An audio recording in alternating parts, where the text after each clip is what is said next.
The wall at Jericho was an impenetrable force to any army that was trying to overtake the city.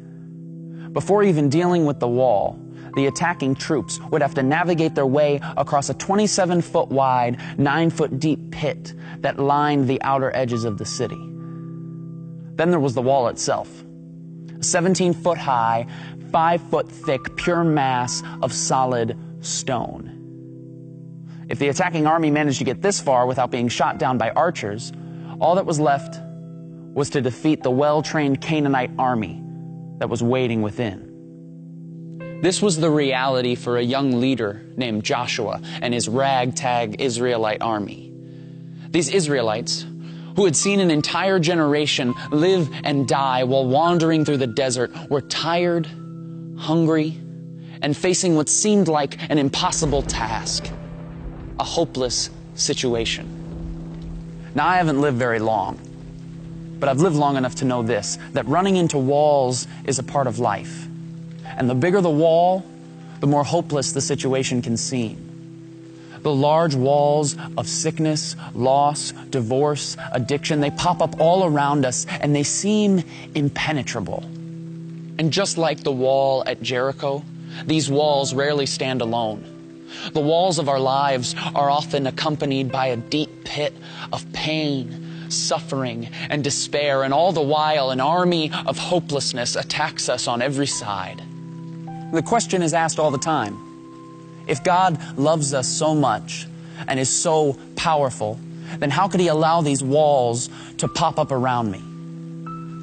Now, I don't pretend to have the answer to any of those questions, nor do I pretend to understand just how deep or dark your suffering has been.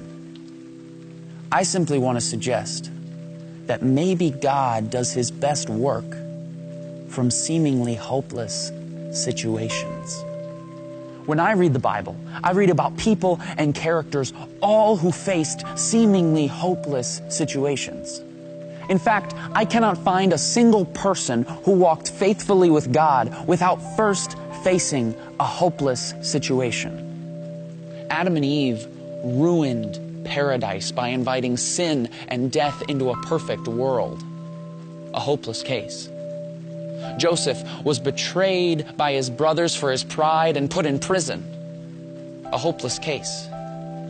Moses was cornered on the banks of the Red Sea with the most powerful army in the world breathing down his neck. A hopeless case.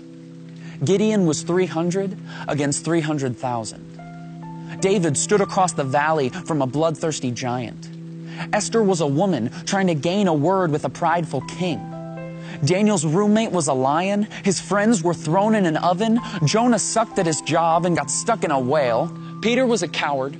Paul was imprisoned. The 5,000 had no food. Lazarus was dead. Timothy was too young. Abraham was too old. The youngest son was too stupid. The walls of Jericho were too strong. And Jesus was humiliated, hung on a cross, and buried in a tomb, burying all hopes of the revolution that was hoped for thousands of years.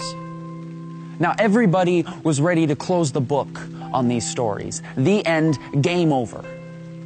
But if there's one thing we learn from the Scriptures, it's that we can never place a period where God has placed a comma. Because when all other options have been worn out, when circumstances couldn't get worse, when everything else has failed, get ready, because that is exactly where God shows up. Because Joseph became second in command. The Red Sea parted. Gideon won without lifting a weapon. Goliath's head was on a plate. Esther spoke and the king listened. Daniel tamed the lion. The oven felt like room temperature. Nineveh repented. Peter became the rock. Paul rejoiced. 12 basketfuls were left over. Lazarus was just kidding. Timothy built a church. Abraham built a family. The youngest son came home to a party. The walls of Jericho came a-tumbling down. And Jesus Christ pulled off the resurrection, defeating sin and death. And the creation that had been marred so many years ago was now restored for all time. With God, what seems like a hopeless situation is not only possible, it's favorable. Because only God can turn a mess into a message. Only God can turn a trial into a triumph, a test into a testimony, and a victim into a victory. His power is made perfect in weakness. So let us rejoice in our trials and hold unswervingly to the hope we profess, because He who promised is faithful, was faithful, and will always be faithful, no matter how hopeless the situation.